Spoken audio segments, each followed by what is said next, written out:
vi färra till kapitel 22 i första Mosebok. Här har vi sövna om Abraham.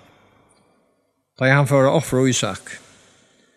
Så jag tänkte ju på att täcka sövna som ur 4 kapitel 18 år. Till sövan om taj i Eliezer, han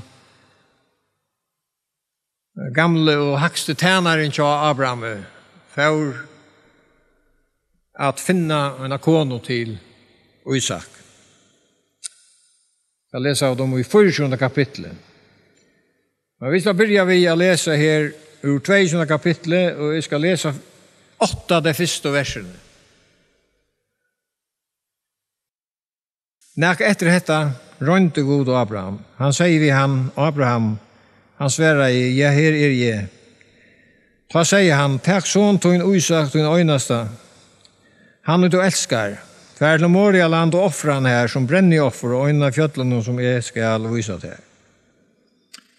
Tulliga morgon efter själa till Abraham eselsutt. Tog tvår av dronjensöjnen och sonsen Isak. Visar högde vid till bränner offre. Och försås det här som God har sagt vid han. Ta i Abraham 3 dagen huggde rundan sig sa han steg längt bostor. Ta sig Abraham vid dronjesöjnar. Stedje tid här vid eslen. Är dronkeren för här iver att tillbya och komma så åter till tickare. Abraham tog så vigen till brännig offre och lät sonsen Isak bära han. Självor tog han elden och offerknuven och så fylldes där på eir. Ta sig Isak och vid Abraham, färgsvinn, pape. Han svärar i, ja, sonemun. Han säger, här är elderen och bränner, men kvar är lampe till brännig offre. Abraham svärar i, God ska själv skjutja till att få sig lampe till brännig offre, sonemun. Så fylldes där på eir.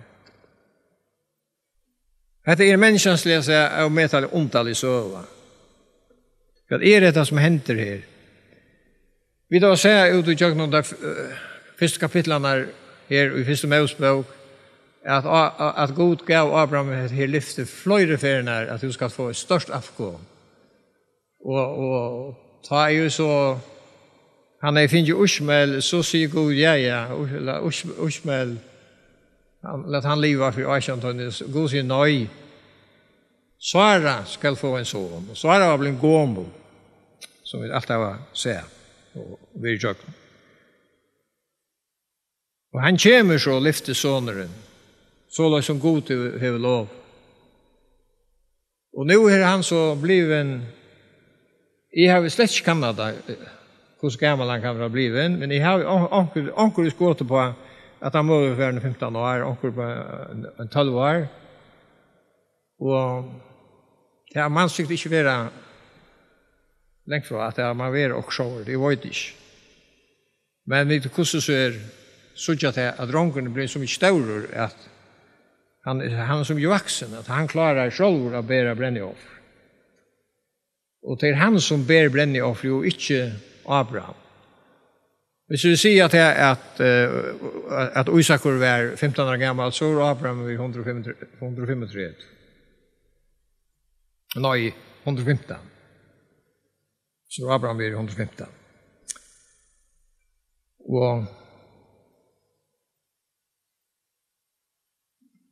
han kanske begynte av vikna.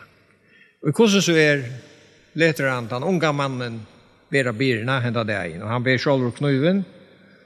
Och han ber elden. Som vi såg så tar det kommer så mycket närstående när han säger det, men till längt bostor. Så säger han vid dronjen här, att nu ska tidstäcka, tills vi är här och har esletjatikon, och så får vi bara önsmadler och göra, och offra, och så kommer vi åter till tickare. Jag har också om det här, alltså Abraham, han har en klätta fast att tryck var god. Ja, så gör vi det. Alltså Abraham har inte haft närkan ivo om att det var god som vill det. Vi är ofta en iva som om att vi ger imis, men det heter vara god som säger detta. Hur skulle vi veta att god kallar oss till ganska också helt konkret. Men Abraham var ingen ive. Han låg inte via i mitten när jag sa det om jag huxar man kanske själv om man måste bli en ivespentor och gör det här och i Bengkok och ötta. Han var slett inte. Han var pura rolig och han gröp tingene bøyna vägen. Tölja morgon efter så gör han klaran och för vägen som Gud har sagt vid han.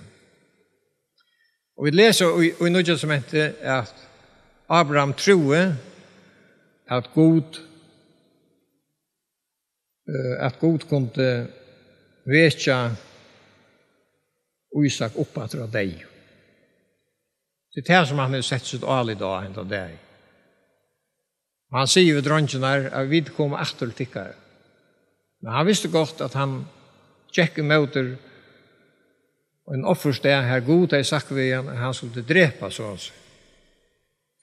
Men så är ösne av tog som vi läsa att Abraham spärrar Isak som långst till poinnerna. Och han inte förrän tar kommit till steg säger näka vid Isak. Det är ju varför jag poinnan inte skulle vara långt och Isak nejut. Och ta måan här sett sig nyer har sagt vid Isak detta som Gud har sagt vid ham. Han kan inte ha bara tid till Isak och bunt i han utan ett år. Det är han säkert inte mentor till helt. Det blir bara det. Men kvui leter Isak han göra det här. Jag nog så till att jag också var till så att han sätter sig ner i Isak och så förklarar han att det är det som Gud vill. Jag skiljer det inte. Men Gud har sagt det och tog må vi göra det. Isak har känt pappa som så väl att han var inte i om det som pappa som gjorde var rätt.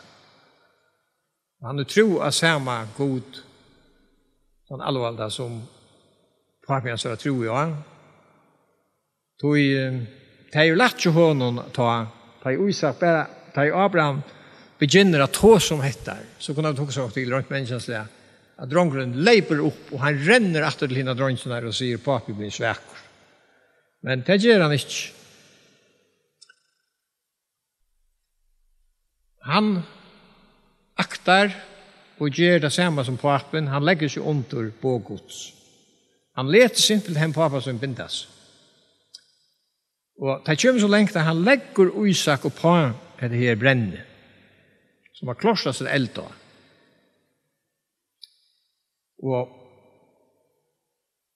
Och vi såg att det kommer så längt att han ständer och Abraham har rätt ut hånderna och tog kniven. Han tog kniven. Och det var bara efter att stinka. Ta röpt i en röd. Och jag får lösande röd. Abraham. Lägg inte hånda dronch. Och här må vara en underfotl och en förfärdelig lachte till Abraham. Da hända rötten kom. I råken vi att höra av halvfems där på er och ha gråt och glädje. Herren är ute vid allt från undan. Han har ända ute vid ett lamp till det här. Akkurat som Abraham har sagt till Isak. Herren ska utvida sig lampe sån och mån.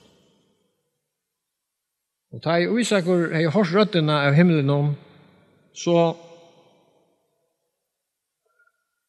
ser han att han väcker och ständer det här tatt vid som vill bli en fastor och i någon grönen eller vad han är väg.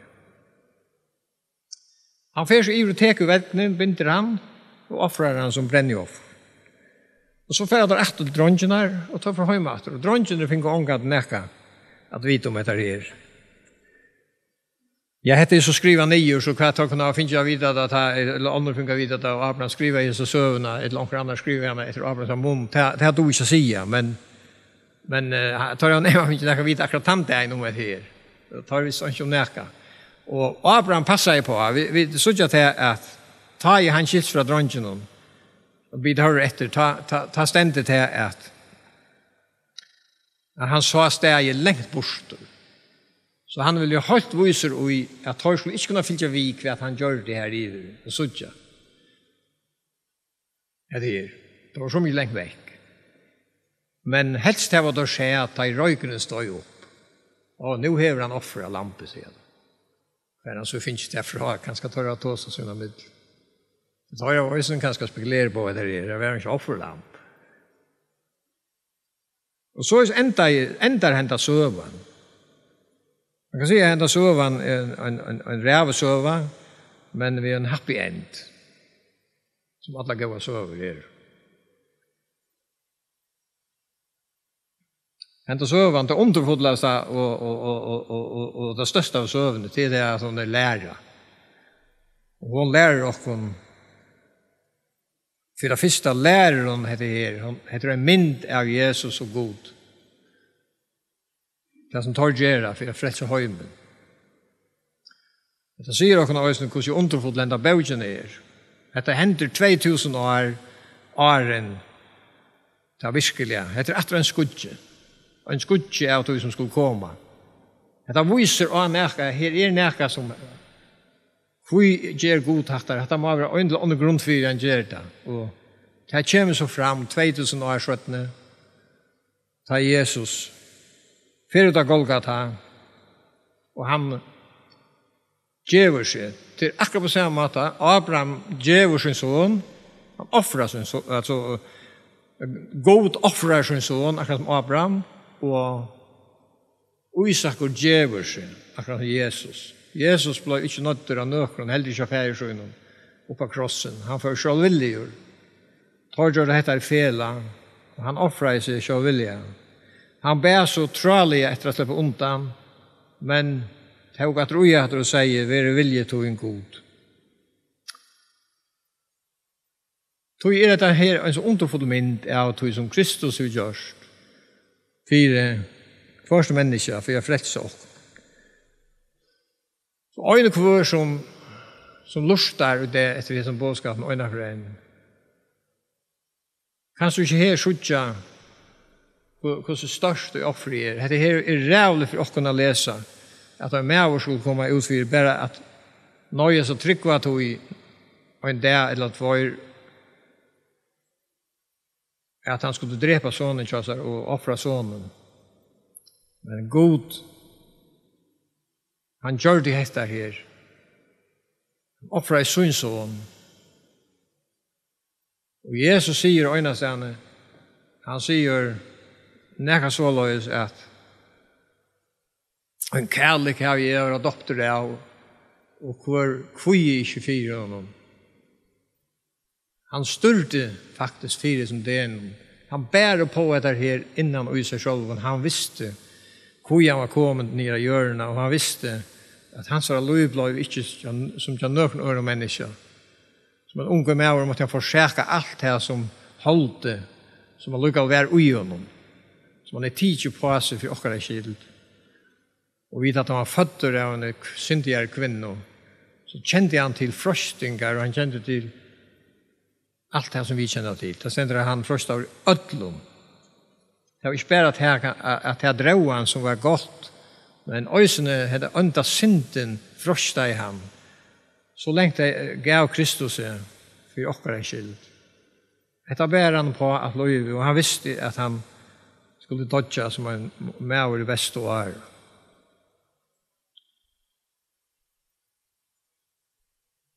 Tog det så omværende at vi takker med det som trygg. Anten trygg var vi det som Bibelen sier, og så takker vi det med det. Det er klart at det er for okkara skilt. Jeg får takke sintna borster som ligger foran okken for å komme inn i paradis og i himmelen.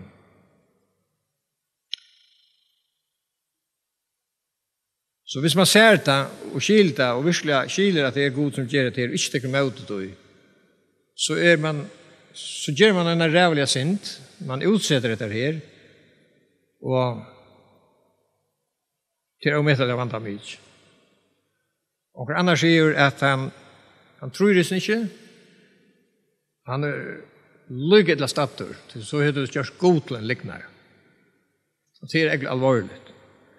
God har tala, og han talar jøgnet sitt år på så mengan hot som det stender i brevbrevet nåt. Vi slipper ikke undan då. Øynda må vi standa til svars for det her. Hvis vi ikke gjør det nå, så må vi øynda for gjøre det.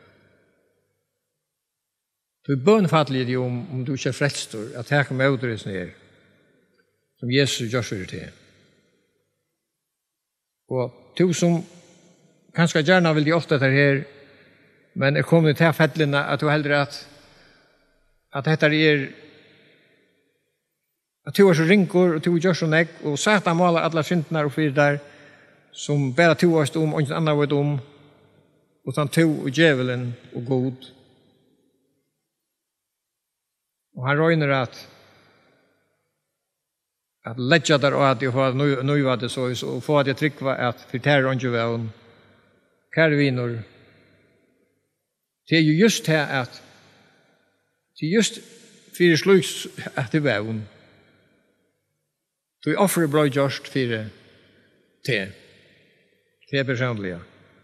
Det er offret som godgjør det er Golgata, det er Jesus døy. Og stender at han samt i alle høymen ved seg selv. Og at ikke kan køre mennesker fra det, utan til at mennesker selv venter seg vi, og vil ikke takke med ut.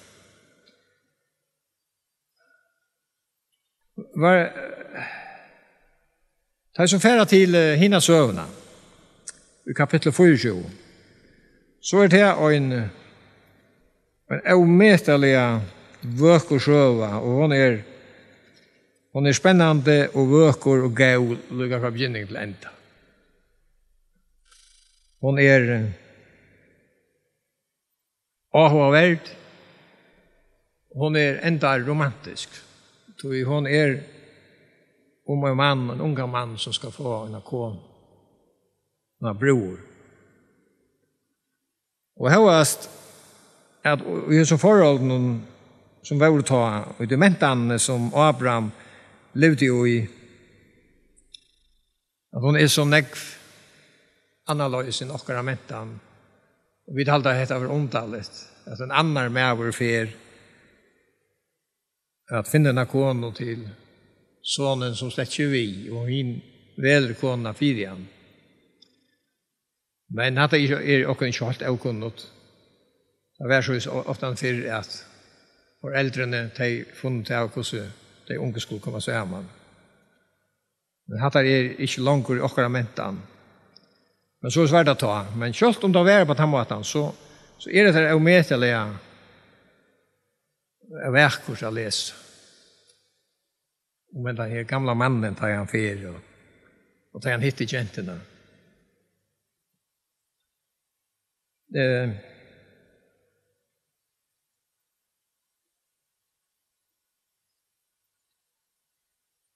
er attelig å lese, jeg så ikke det at jeg er attelig å lese Hebreerbrevet 11, så lukka slå på at jeg har glemt det. Det er jeg skriver meg nye til å lese. Jeg kan lese det nå, at jeg skulle ha lyst i Johan i samband med det som tog seg om Abraham. Jeg nevnte til at han løyd av Gud så fast at han tror at han ville røyse sånn oppa. Vi trygg offra i Abraham og Isak, ta i han var røntor, ja hin øynborna sånn, så hin offra i han og i lyften jeg finnes. Og som sagt var vi, og i Isak skal avkom få navn etter ter. Så han har Jehova av Gud var mentor enda å røysa han opp fra henne deg, og henne fikk han jo øysene atter. Og vi luknelse tala. Men nu skal jeg så fære til første Mosebok kapittel 24, eller videre færen til det, men jeg skulle lese, jeg atler lese nødjo verser, nødjo de første versene, i kapittel 24 i første Mosebok, og i samband vi hese søvna, da Isak fikk Rebekka til kånen. Abraham var nå gammal og hei mange år av bætje, og Herren hei sykna Abraham og atlan hatt. Ta sier Abraham vid tjänare sån, han är värt han äldste i huset hans herre och stod för i ötlun och han åtte. Lägg håndtöjna under ländmöjna, så skall jag leta till Sverige om Herran god, iver himle og gjør, at du skal ikke leta sånn må teka seg her, kone av døteren kan ha nytta som bygg i middel. Nei, du skal fære til mot ekna land og til 8 måneder og teka uisa ikke sine måneder kone og heane. Tjeneren sier vi han, men vil kvinnan ikke komme ved meg, hier til dette land, skal jeg så fære vi sine tog noen 8 landet som tilført ur. Abraham svære i væra til, for jeg får sånn måneder for 8 her.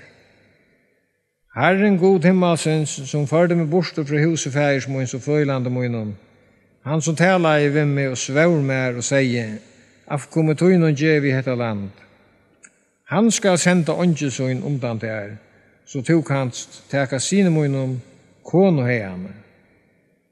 Men vil kvinnan ikke komme vidt der, så så leiser så he som øye til mån. Du må best ikke få sånn månen for etter her.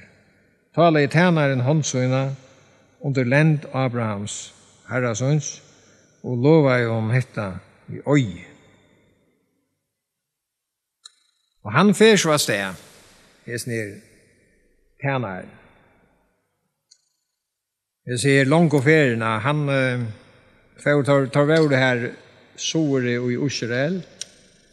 Abraham bor her i Mamre, til Hebron, til et sted som egentlig høylagt for jøden, og arabarna har nu te under hånden,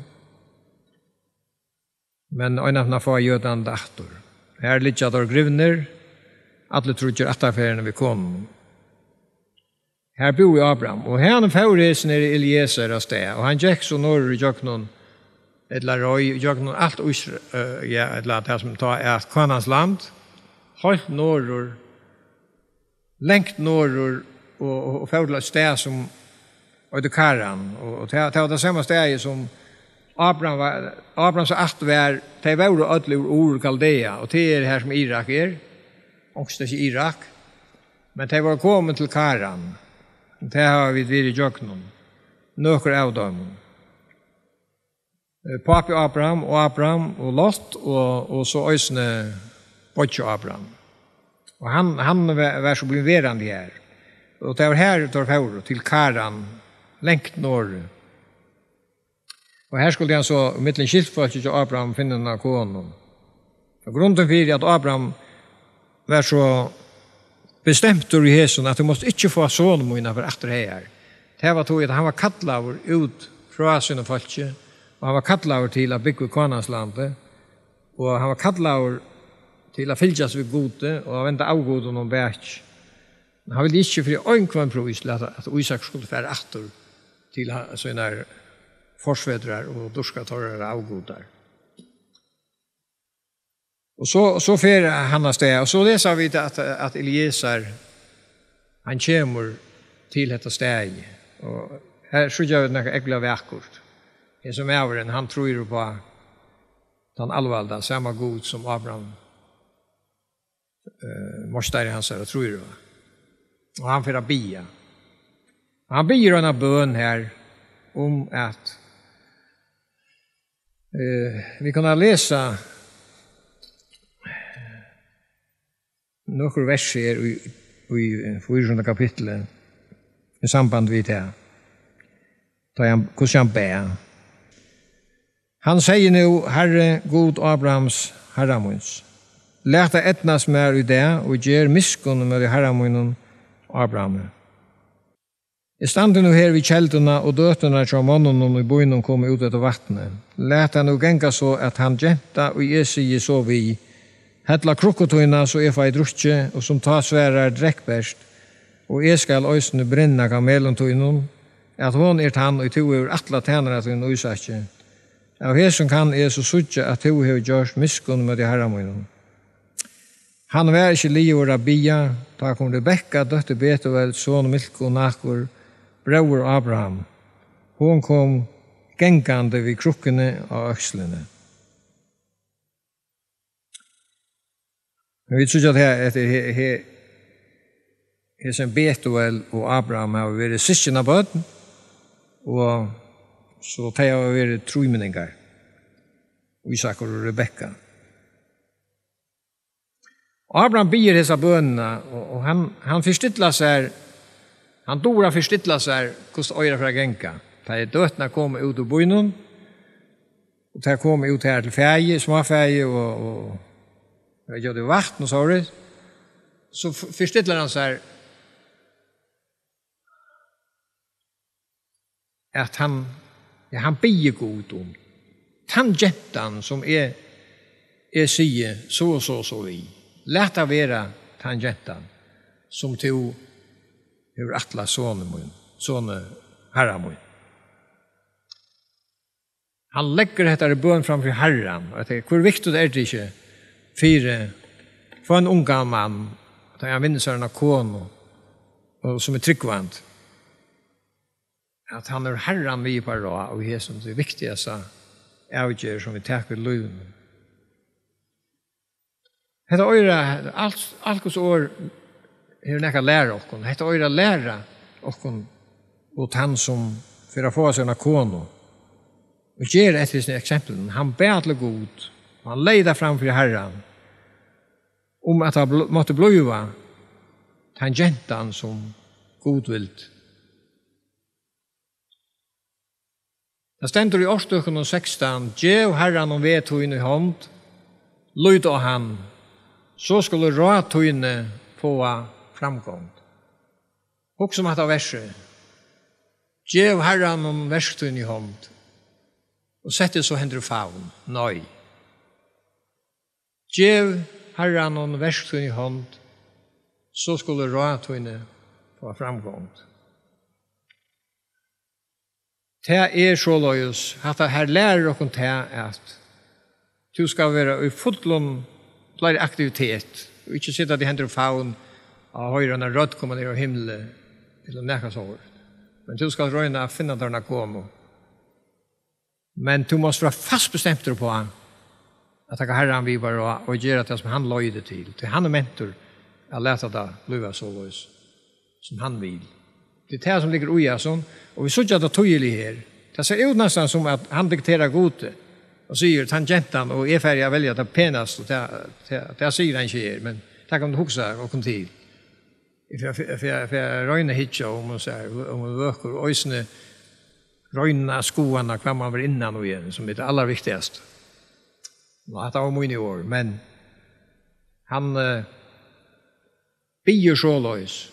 Men det ska inte skilja så lös, och så god verska och kanske inte göra som är vil, och göra det så som är vil och är vil. Nej. Det ska skiljas bort motsatt. Han säger, jag lägger rå, du är center här, och jag ska röna finna kon, och jag måste göra och det kan inte bara sitta här. Och tog alltid mer att hitcha efter dem och så väljer man öna på sjö simpelt han. Men lät ut han och vara att han som han blir god styrad. Det är det som han gör. Det är underfullt. Och gå bön höra, men så att ta gången några grönliga så lös som han är bi. Ta i han utpojkar Räkul, när han Rebecka. Han utpojkar Rebecka. Og god lett at genga akkurat sånn som han har sagt. Til å si, jeg har aksepterat det her. Her så skal du være be om. Og så henger han alt og stasjer på han som han er i. Gullringar og armbånd og næsarring, eller ja. Og så, for jeg gjør hese søvna litt av kjøtt, tok man så inn, og han får alt det som han behøver seg til skilmannen, til Abraham, og tar Jesus til gode her, men han sier, Arn for eta, så vil gjerne be dem i ørene fram, bøyna vei. Og så sier han, forklarer han alt, hvordan han var kjentor, og hvordan han er i bie, og hvordan god er lett av gynnsi så løys, Rebecka kom han så løy, og han blir simpelthen om å få han. Og tar skia bæger, den gamle Betuel, som var papkjentene, og Laban, som var bodkjennere, og tar skia at vi da ikke sier til dette her, dette må være godsvillig. Og så festet det her til kvalitet og eta og ha det hundalet. Og så bøyna vi inn om morgenen, så vil han slippe høymat. Han er utålen, han vil slippe høymat, det er etter. Så han er så glad for at det er lukkast. Så begynner jeg å snakke om at vi er noe her når jeg tog til det her, og så. Det vil ikke jeg og jentene på når vi er, men dette da var en lyd. Og han sier tærne mig ikke. Og så sier jeg deg, ja, men så lett også spørre jentene selv, at hun var ikke spurt. Det ble jo, hun ble spurt. Hun ble ikke bare givet hendene der utan. Ja, hun ble spurt, og hun sier utan himpras, ja. Så det er så god lagt, alt er rettes. Og det er ferdig så høymater, og det er så vekkert å lese. Da han kommer høymater, og hun kommer røyende av kamelen, og så ser han en mann, og så eker hun seg nere i hjørnet. Hun var ikke ordentlig hva det er, og så sier hun, vi leser, hvor er det som er den? Og han sier, hatt er herremoen, til å si at han yngre, Isak. Og som det gjør det tog i togene, ta fjalt i oss, hun tok sløri og fjalts. Og så stendas vekkert at Isak tog han inn i kjaltet, og han tog han til kån, og han var trøst av i sorgen etter møversøyene. Det som heter her, høykar fram og ikke ivast og i samkomma gods. Jeg har hørt flere menn tala, og tøyre har sagt at dette er det som ligger ui, og det er ikke at ivast, og vi har ikke stendt direkte. Samkomma gods er vid, tryggvande mennesker, hver enn vi standa innan imse flokkene, som er kommet til personlig å trygge av Kristus Jesus, og trygge av han som sin frelsere, vi er i samkomma gods. Og samkomma gods ble til da Jesus var deg, og da han hadde sendt apostlene ut, da største jeg og Jerusalem, vi hadde hele anden kom ned av kvitsom, og dette kjenner vi alt så vel til. Henda samkomman som så vaks i apostelsøvene, og en av hjørne, og vi drøyner akkunger evangeliet, og jeg sier gjør en. Henda samkomman fjalt, og i gamla testamentet. Sannløyden om samkomne fjalt, og vi leser ikke om samkomne. Vi leser om samkomne av Israelsmånen, og til sjøvann om Israel, som gamla testamentet handlar om. Og Paulus skriver i Efesosbrevet, hetta ble åpenbære hånden, hetta var fjalt, men det ble åpenbære hånden. Sannløyden om samkomne, og til sannløyden om samkomne er at det var ikke bare Israelsmenn, men at fredsen hørte høytningen til øysen. Og det har jeg ikke noe ordentlig å se. Det var at det var bare veien til som god lov er. Det har vi øysen se. I 12. kapitlet, vers 8-3, gjør han Abraham lyfte først for om avkommet. Og han sier at det skal være frelsen til øtlån folkeslov. Og det er det som god til alle togene vi synes frels. Og det som så menn har finnet på ord her, søvende her, hvor er den søvende skriver han i gamle testament? Det er øyne som søver. Man leser om at det finnes av koner, og vi leser sånn om da Jakob fikk Rekol, hvordan det gikk fyrir seg, og Leo. Men henta søvende er holdt fyrir seg. Her vil forklare han og akte hvordan en maver fyr, og han løyter etter konene for hin, og han færerne, og ikke rett og igjen. Så det er ikke veldig trolig at det skal pøyke og en djupans anløyke. Og det som det pøyker også, det er det at Abraham er en mynd av god.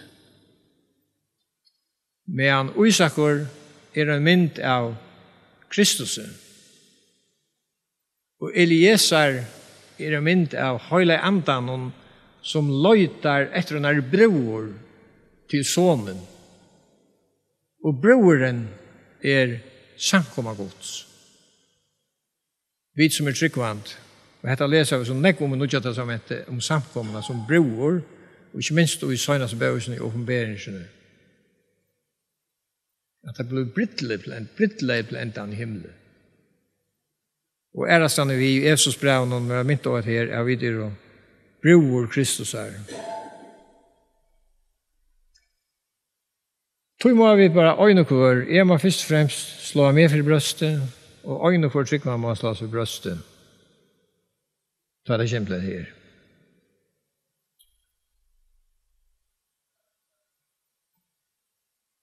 Og en bror som i overhøver ikke interesserer seg for som det bruker om. Bare kan så glede for å være frelst fra helvete, og en dag at han er nok til dette løyve slipper inn i himmelen. Det er også alvorlige gale.